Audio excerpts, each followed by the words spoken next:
For 2.5 centuries, the growth of capital ran through a single cycle. Money bought the means to produce a commodity. The commodity was sold. The money that returned was more than what went out, because the consumer was willing to pay above cost. The cycle had a structural requirement. The commodity step needed humans on both sides. Humans to produce paid for the work. Humans to consume paid enough to be the willingness the cycle depended on.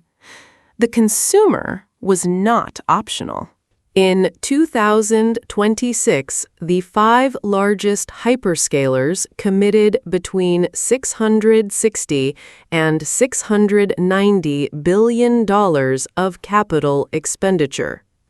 Goldman Sachs tracks $7.6 trillion between 2026 and 2031. The throttle on the build-out is power, chips, and construction, not buyer interest. Anthropic in 2025 spent $6.8 billion on compute against $30 billion of annualized revenue by April 2026. The labor line entered at the build phase. Crews poured the data center floors, fab workers etched the silicon, technicians racked the GPUs. Once the configuration was online, the marginal output was capital running capital, compute spent to make more compute. Stargate's flagship site opened in Abilene, Texas in September of 2025. 7 gigawatts. $400 billion by 2029. Amazon Robotics ran 750,000 machines inside one firm. Capital was flowing where the labor line had been bypassed. Consumption had been both the mechanism of accumulation and the signal.